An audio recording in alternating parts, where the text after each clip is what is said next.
Coucou tout le monde, j'espère que vous allez bien. Aujourd'hui je vous retrouve pour une nouvelle vidéo et ça va être une vidéo review de la saga Flow de Yuki Urushibara aux éditions Kana.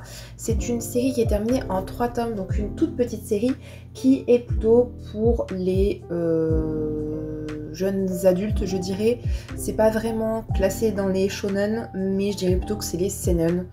C'est Big Kana, c'est écrit, donc je pense que c'est seinen. C'est une saga fantastique où on va suivre Hirota, un spécialiste des flots. Les flots, ce sont des modifications de l'environnement qui sont dues à des émotions, souvent des humains. Que ce soit des émotions positives ou négatives, plutôt négatives d'ailleurs, la peur, le déni, le rejet, plein de choses comme ça. Hirota a pour mission de les repérer, de comprendre d'où ils viennent, d'aller voir du coup les personnes concernées, de les trouver déjà, pour essayer de résoudre le problème le plus rapidement possible parce que ça impacte fortement la vie des autres personnes.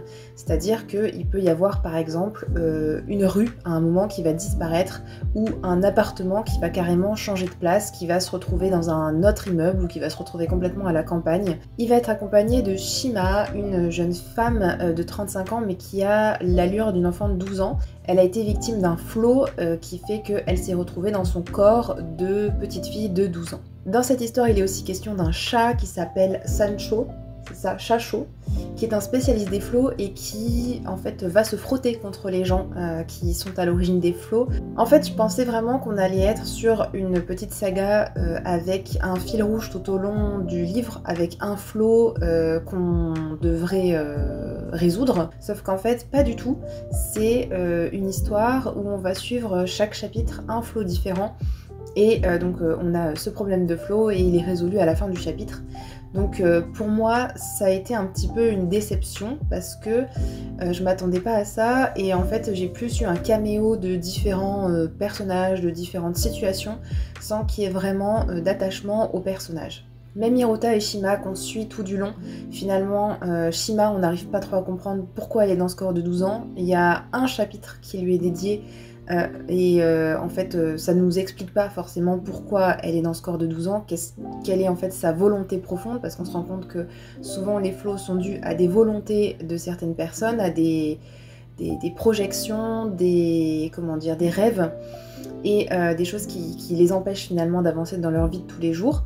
Et donc on apprend ça que finalement à la fin du 3e tome, au détour d'une conversation comme ça assez banale. Donc j'ai trouvé que des choses qui auraient pu être mises plus au centre et faire que la relation entre les deux personnages principaux soit mieux construite et que l'histoire soit vraiment plus intéressante à mes yeux, je trouve qu'on est passé vraiment à côté de quelque chose. Parce que bon, c'est sympa de voir différents flots, mais en fait à un moment, qu'est-ce que ça veut vraiment dire? On comprend que en fait chacun finalement a des peurs, des doutes, des rêves qui sont enfouis en nous et qui font que potentiellement ça peut se matérialiser. Honnêtement, s'il y avait eu plus de 3 tomes, je n'aurais pas fini la série parce que je n'ai pas ressenti suffisamment d'attachement au personnage ni d'intérêt à l'histoire pour vraiment l'apprécier à sa juste valeur. Au niveau des dessins, je trouve qu'ils sont assez sympas, j'aime bien. Mais voilà, les dessins ça fait pas tout. Et honnêtement, j'ai vu mieux aussi. J'ai vu pire, entre guillemets, hein, j'ai vu des dessins que j'ai moins bien appréciés. Mais voilà, je trouve que l'histoire, honnêtement, ne casse pas 3 pattes à un canard. Et même si l'idée de départ était sympa, pour moi, ça l'a pas fait. Donc avis plutôt très mitigé pour cette série. Si vous l'avez lu et que vous avez réussi à en ressortir des choses plus profondes, n'hésitez pas à me faire savoir ça en commentaire. Et moi je vous dis à bientôt dans une prochaine vidéo. Ciao ciao!